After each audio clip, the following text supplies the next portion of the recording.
And thank you all for being here while we talk about Cry Eden and perhaps a little bit about its predecessor books. Actually, our Mossad agent is more interesting than that Mossad agent anyway, so we're going to have fun. Let me just to kind of help me formulate the way I want to proceed. How many people here have read Cry Eden? Oh, great. How about the Eden Legacy? Terrific. Heirs of Eden? Oh, anybody here read Remember This Dream? Oh, terrific. Well, that's good because they're all kind of tied together. Now, when I wrote Remember This Dream, it's now 30 years ago, which when I was getting ready to retire from my business career,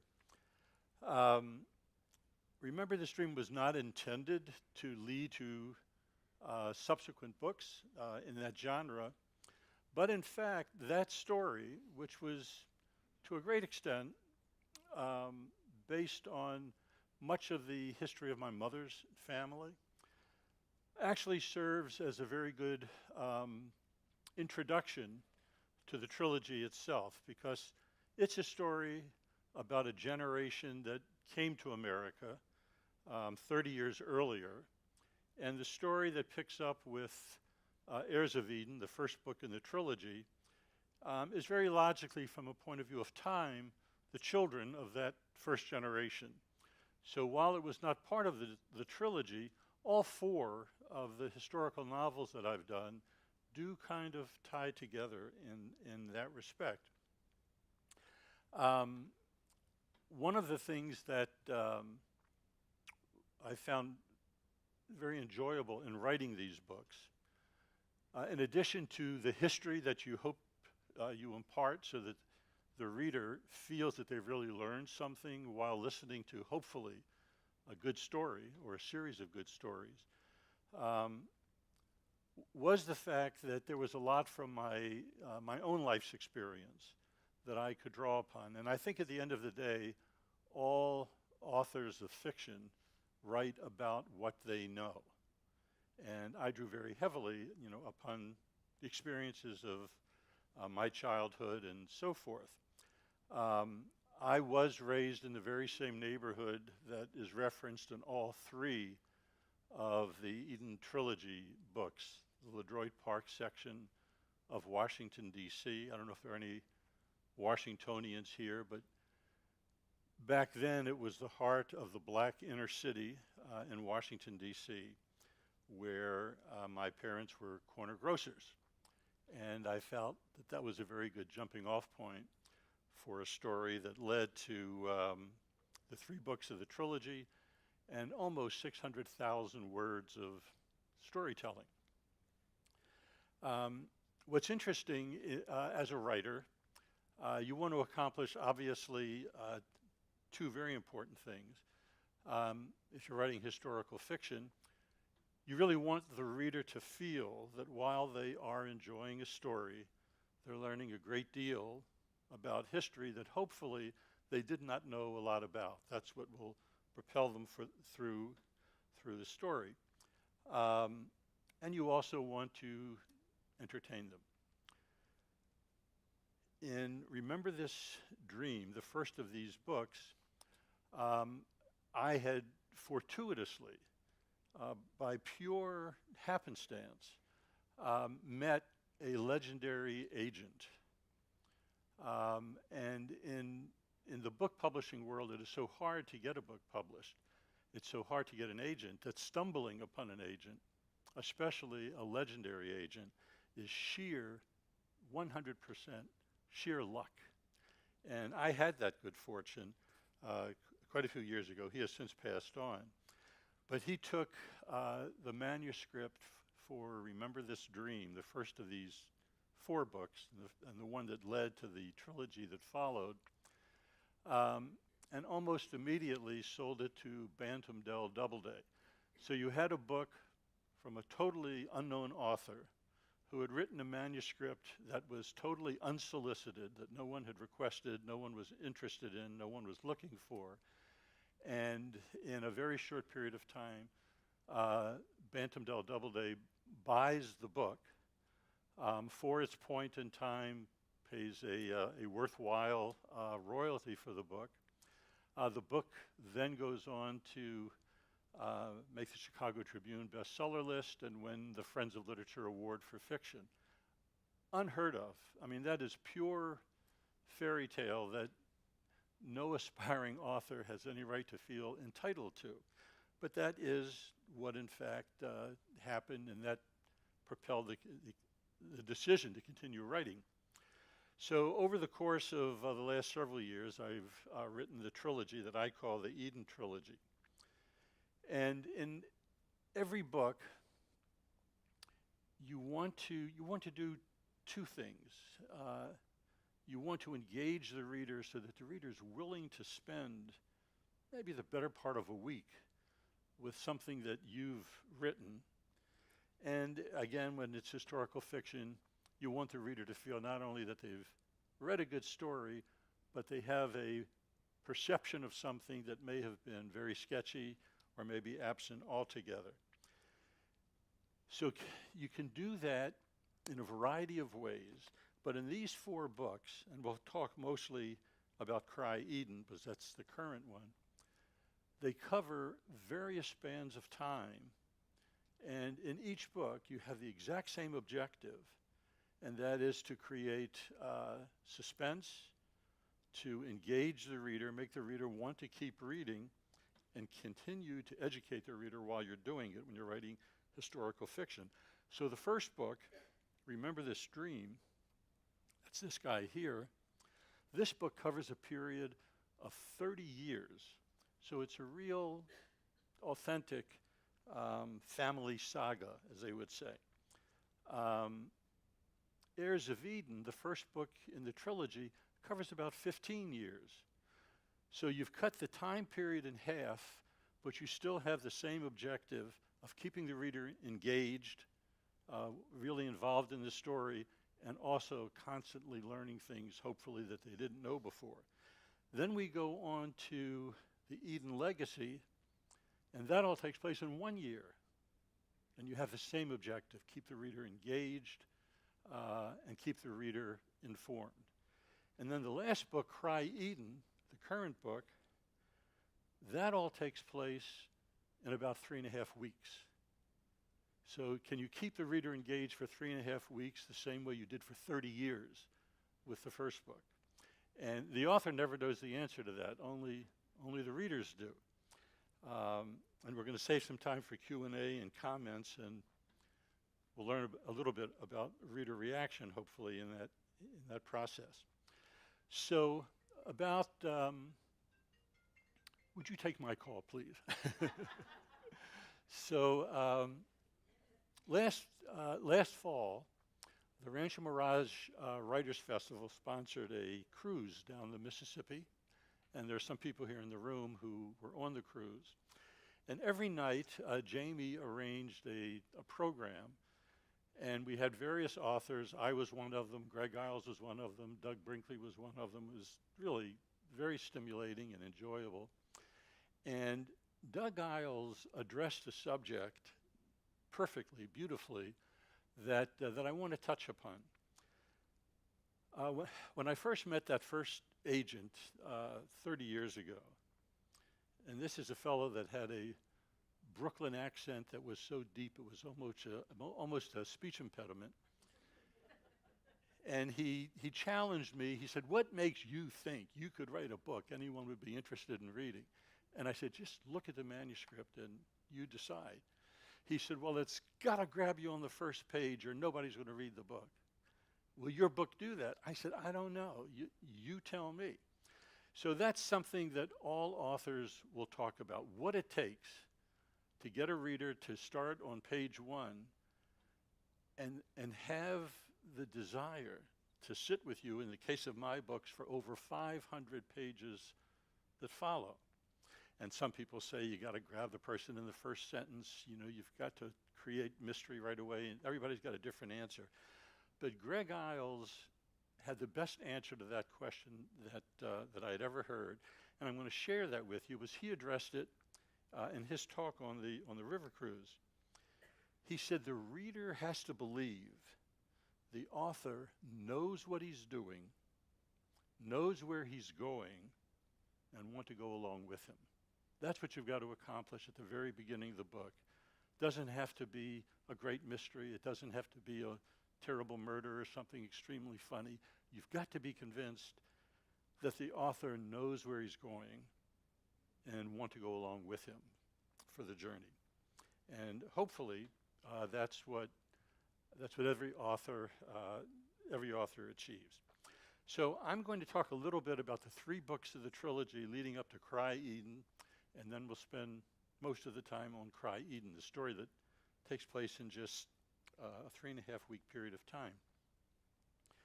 In Heirs of Eden, for those of you who have not read Heirs of Eden, the first book in the trilogy, it really focuses initially on children. A young boy on the first day of school in 1948 who meets 2 children who were brought to this school by their parents, and Noah and his friends are on the playground playing ball, waiting for school to open on the first day of school, and this family comes to bring these 2 children to the school for their first day of school, and the kids on the playground all know that this family is different. This family looks different. They're dressed a little different. Their complexions are different. And as I mentioned, the neighborhood where all of this takes place, it's essentially a black inner city neighborhood. And 3 blocks from where Noah lives, there's a street that divides this section of black Washington, D.C.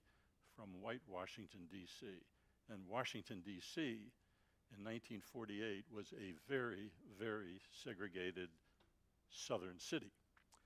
So Noah and his friends who are playing ball, they look at this strange family, and they say, they look different.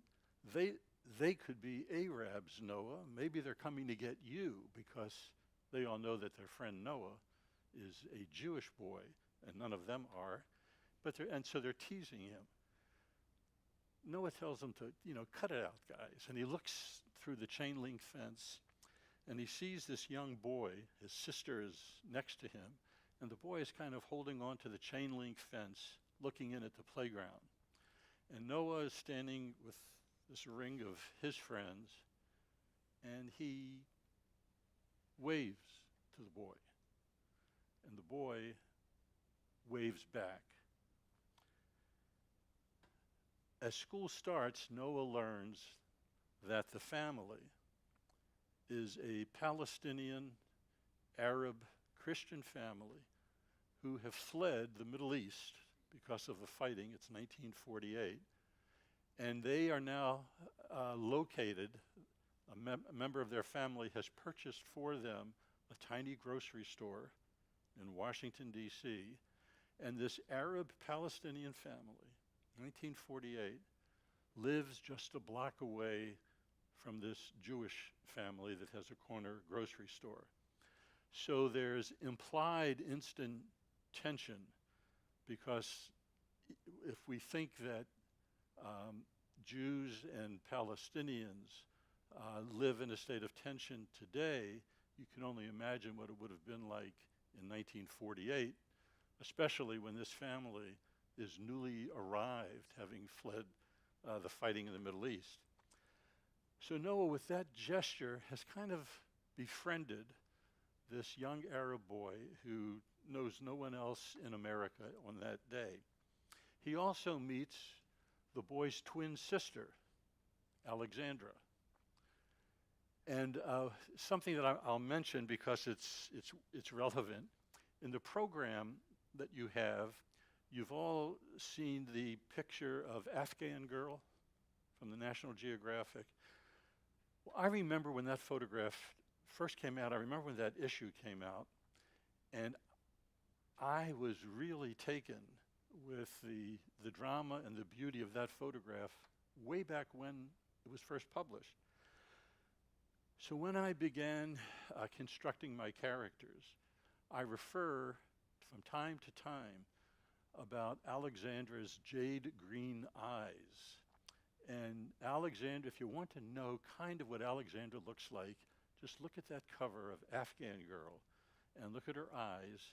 And from time to time in these books, there's reference to Alexandra's eyes, and they are the product of the memory I have of that National Geographic photograph when it first came out. So Heirs of Eden deals with these children, 11 years old, and follows them for a period of about 15 and a half years. And during that period of time, you have the tension of both families being very wary of each other, slowly learning that both families really consist of really fine people. And then to complicate matters, Noah and Alexandra really develop an attachment to one another. They become teenage sweethearts, to the consternation of both families initially, very troubling to the Arab family because of years of culture and concepts of religious purity and so forth. But the kids win them over, the families allow them to date. Both families hope that their relationship will dissipate over time, but both families are extremely fond of the children of the other families because they're just great kids. Noah goes off to Stanford, and Alexandra, at her father's urging, goes off to the university that I made up, Phoenicia University at Beirut, but it's really modeled after the American University in Beirut. So now they're separated. Noah kind of begins dating another girl at Stanford who also happens to be Jewish, a very attractive blue-eyed blonde named Karen Rothschild. And Alexandra, during this period of time, begins a relationship with a group of Arab students. Unbeknownst to her, they are among the first wave of Arab nationalists who become terrorists. And they involve Alexandra in that first book, unbeknownst to her, in a plot, a very deadly plot.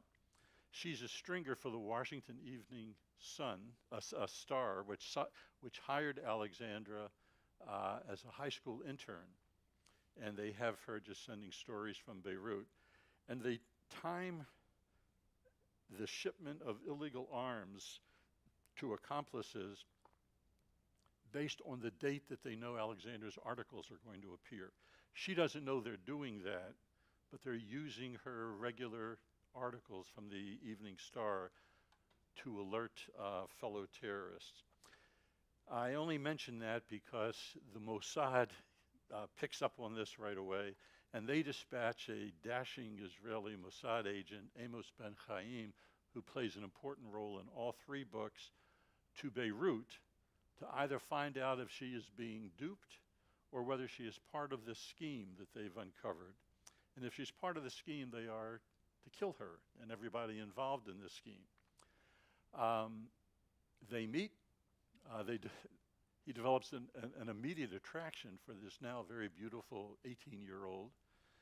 And when the scheme is uncovered, the terrorists are captured, and Alexandra escapes to Israel with Amos Ben Chaim because she's now a marked person because she has alerted them. So Cry Eden continues, and Alexandra and Noah have now been separated for 5 years. She returns out of real homesickness more than anything else to the United States. And Noah, who has been in a relationship with Karen Rothschild, falls in love with Alexandra, which is kind of the way the first book ends. Noah, meanwhile, has become a very successful young real estate developer in Washington, D.C.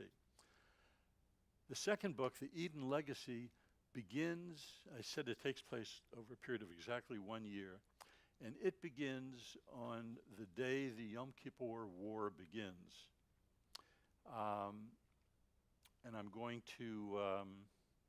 And I'll refer to that a little more. And to make short order of the second book, the Eden Legacy, Alexandra winds up going to the Middle East to cover the war.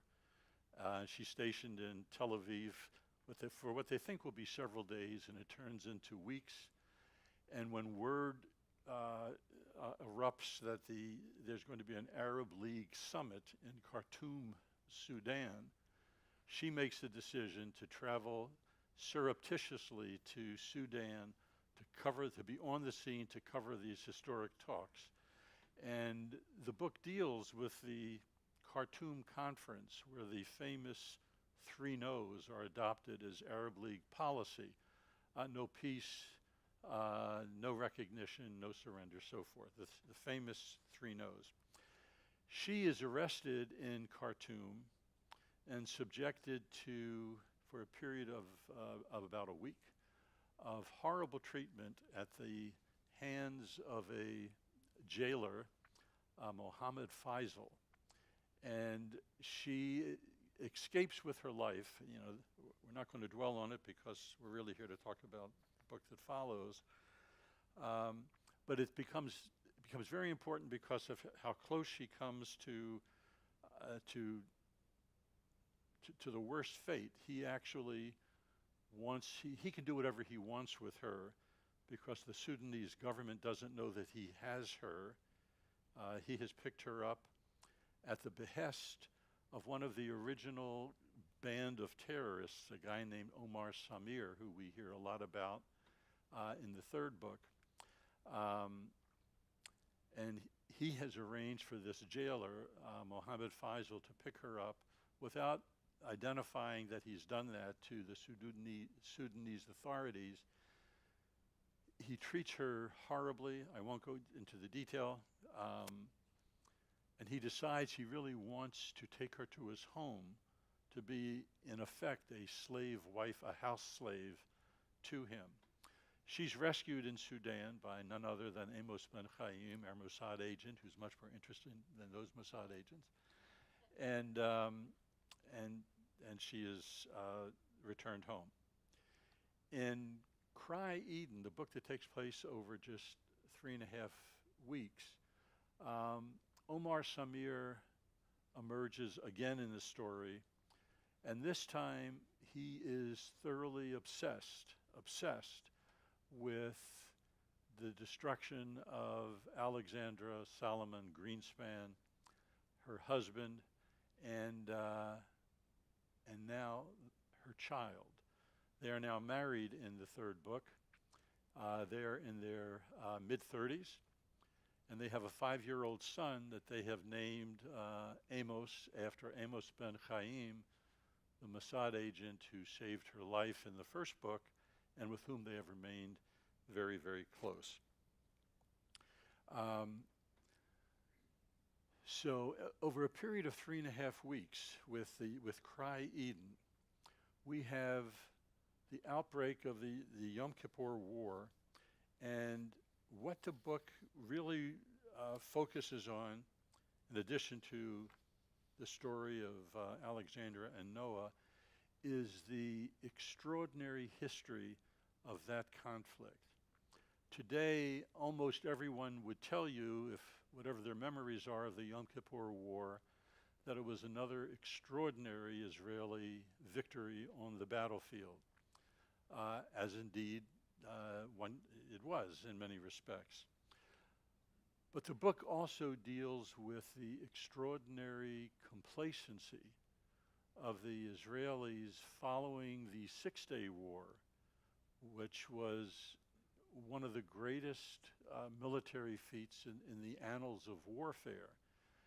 And the Israeli government, the Israeli high command, and this is the historical part of the book, of course, they are so convinced that they would never be attacked by Egypt or Syria ever again until their military intelligence was positive that Egypt had the capacity to knock out all of Israel's airfields. And their assessment was that they couldn't do that for several more years under the best of circumstances. So the big mobilization that was taking place in Egypt and Syria, which the Israelis were watching, they considered to be just another one of the annual maneuvers that Egypt and Syria went through every year, and they ignored it. They referred to this this planning as the conceptia. The conceptia meaning the concept, meaning that if they can't knock out our entire Air Force after what we did to them in the '67 war, they will not attack. And if you were in the earlier sessions at the beginning of the conference, we heard the analogy of judo used by a couple of the speakers to explain when an enemy uses the strength of an opponent to their advantage, kind of the essence of the technique of judo. And that's exactly what the Arabs were doing in 1973. They understood Israel's strength. They knew that Israel understood Israel's strength, and they used that to engender a degree of complacency that almost proved fatal. Because when the attack actually takes place, the Israelis are totally unprepared. And in fact, something that most people do not realize, they focus on the outcome, but in the first 2 days of that war, relative to its size, Israel lost more men than the United States had lost in 10 years of fighting in Vietnam. Just think of that. In 2 days, it was the equivalent of it was the equivalent of the United States losing 200,000 soldiers in 2 days. So Israel was really back on its heels. They were using munitions as fast as they could get their hands on them, and they were literally down to the ammunition that it was going to take to really protect the homeland itself from invasion, just fighting a few miles from the Suez Canal in Sinai and fighting on the Golan Heights. Enter the United States of America. This quickly becomes, in the eyes of Richard Nixon and Henry Kissinger, primarily Henry Kissinger, a contest between the United States and the Soviet Union. At this point in time, the United States had only been an ally and not really a strategic partner of Israel for a short period of time. At the time of the '67 war, the United States and Israel really had no particular relationship at all. Israel's primary patron was France. The '67 war was fought with French equipment. So there's a lot of give and take between Amos Ben Chaim, who is sent to Washington to help Israeli Ambassador Dinitz work with the Nixon administration, because the Israeli Prime Minister, Golda Meir, knows that without the United States, Israel is facing potentially a fatal moment. Kissinger makes the decision that Russia is not going to determine the balance of power in the Middle East. And you have really, at Kissinger's instigation, the largest airlift since the Berlin airlift, and that only supplied 25% of what the Israelis needed. The rest all came by ship. And this all was done in a matter of days. It was one of the most extraordinary arms mobilizations the world had ever seen. And as soon as that equipment began arriving, Israel very quickly turned the battle around, and the rest was history. Well, in this fictitious story of Cry Eden, Alexandra gets very caught up in this, as happened in the prior book in the Six-Day War, because Noah is emotionally very involved in doing whatever he can to support the Israelis. And Alexandra, his wife, who is now a prominent columnist for the Washington Evening Star, is torn because she knows the innocent parties, and I use the term in quotes, but who are not belligerents in this conflict or the prior conflict, are going to be her people, the Palestinians. So here you have a couple that loves one another very much, deeply, but they have this constant conflict when tensions develop between Israel and the Arabs, and especially Israel and the Palestinians. Noah is asked to chair the drive in Washington, D.C. to raise emergency funds to send to the Middle East to help Israel. And as his wife and a prominent journalist, and as they, a much loved couple in the city, today we'd call them a power couple. He's a prominent businessman, she's a very prominent journalist. She comes with him, she tags along with him as he goes to various fundraising dinners and so forth. And she finds them extremely stressful because while she understands what her husband's role is, her heart is not with him. And so you have that conflict between Noah and Alexandra. Now, the part of the book that's fiction is that when finally talks begin to take place between Egypt and General Mohammed el-Ghamasi, an Israeli negotiator,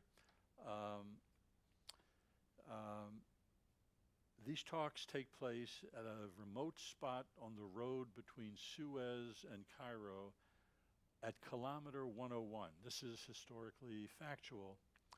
What isn't factual is Alexandra gets Amos ben Chaim to get Ambassador Dinitz, the Israeli ambassador, to allow her to go to kilometer 101 to cover these talks.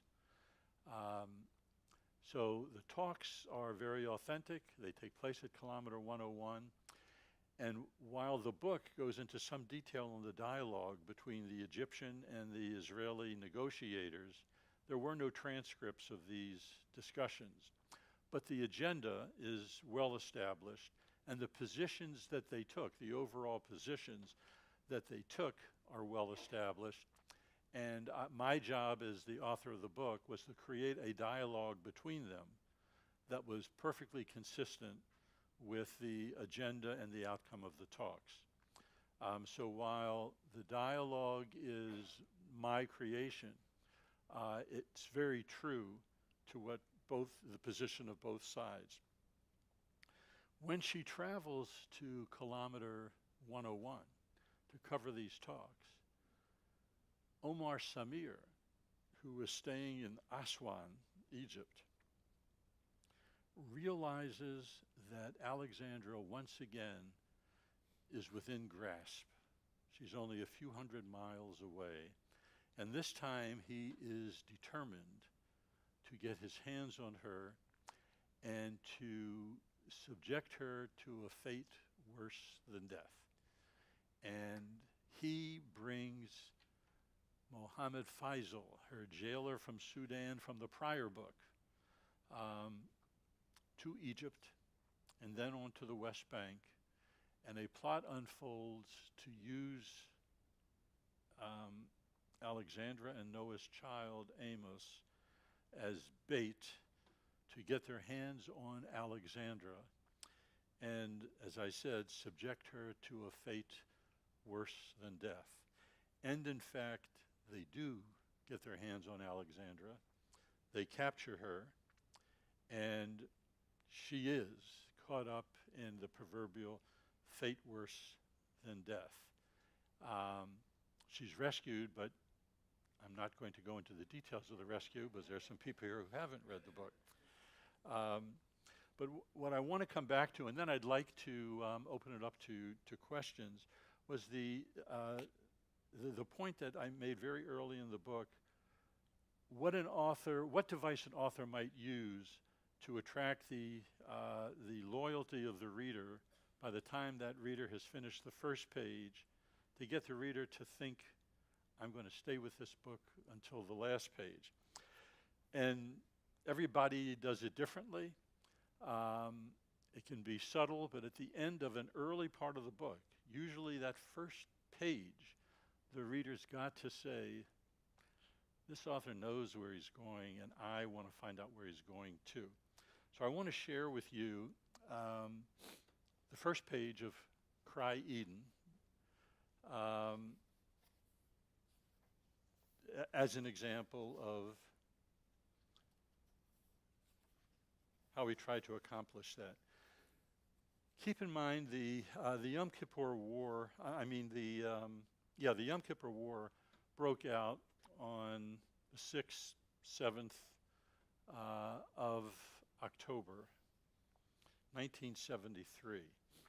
So this is the first page of the book, chapter 1. September 25th, 1973. It was dusk in Amman, Jordan, as the well-polished limousine approached the heliport. The rotor blades of the Royal Jordanian Air Force helicopter idled smartly, rhythmically whipping through the warm air as the automobile pulled to a stop alongside the waiting aircraft. A young Army officer opened the passenger door and snapped to attention as 3 men moved briskly from the automobile, hunched over slightly as they moved under the rotating blades to the helicopter. Moments later, the aircraft, emblazoned with the Jordanian coat of arms, slowly lifted off. It arched to the southwest and began the 38-kilometer flight to the north shore of the Dead Sea, the lowest point on Earth at 1,300 feet below sea level. The 3 Jordanians landed about 15 minutes later. They disembarked, walked a few meters to board the waiting Israeli Air Force helicopter, the 6-pointed Star of David proudly displayed on the fuselage. They flew westward, passing just north of Jerusalem, headed toward Tel Aviv, and landed as the sun descended over the Mediterranean. The 3 men, accompanied by an Israeli army escort, walked the short distance from the heliport to the model guest house of the Israeli Institute for Intelligence, known the world over simply as Mossad. Israeli Prime Minister Golda Meir was waiting to greet them. Standing on one side of her was her executive aide Mordechai Gazit, and on the other side, Zvi Zamir, the head of Mossad. "Good evening, Your Excellency," the Prime Minister said, extending her hand to King Hussein. "Good evening, Prime Minister Rafai. Welcome, General Talib." That meeting actually took place, exactly as described, on that day, 3 weeks before the Yom Kippur War broke out. They came to warn Golda Meir that Egypt and Syria were about to strike Israel. Golda Meir, a firm believer in the concept that we described earlier, believes that King Hussein is an alarmist, worried that should war break out, he would lose the rest of his kingdom, but he lost half of it after the Six-Day War. And she makes a decision that he's an alarmist, and she ignores the king and his 2 top military aides, who came 3 weeks before the war broke out, at great risk to themselves, to warn them of the war. And then the rest is history. The war breaks out, and it is devastating. So let me pause and see if there are any questions you might have or any comments. And then if we have time, I'll deal with that same exercise of how we try to engage the reader in the first few hundred words of of a novel. First, are there any questions about the books? Yes, please.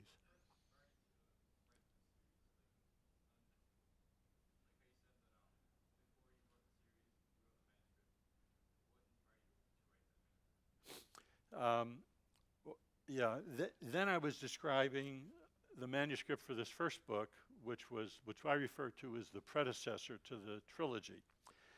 And I could read a page in this book that explains exactly why I wrote the manuscript. As I was growing up, when I would speak to 3 elderly aunts at that time of mine about what they remembered about coming to America, because they all came with their mother from the old country to join their father, who had come 5 years earlier to raise enough money to bring his wife and children. And it took him 5 years because he had to save passage by steerage on a steamship to come to America from Europe. And that was very expensive. It was $33 a person to come to America steerage in a big hold in a ship with 1,500 other people. The stories that they would tell me, I was taken by 2 things. One, when they talked about their early years in America, they never told the same story. Each one remembered it differently. When they told about their departure, what they remembered as little girls was they left literally in a horse-drawn wagon from Poland to make their way to Germany to come to America.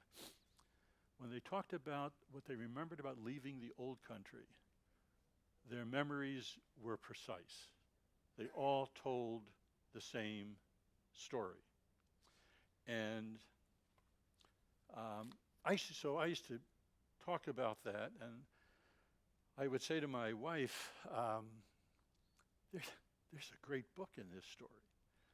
And she would say to me, you talk about that all the time, but you never do it. Why don't you just do it? So I spent about 6 years. I was still working of weekends and vacations and airplanes, writing that manuscript for this book that became the Bantam Bell Doubleday book. And here's what they remembered.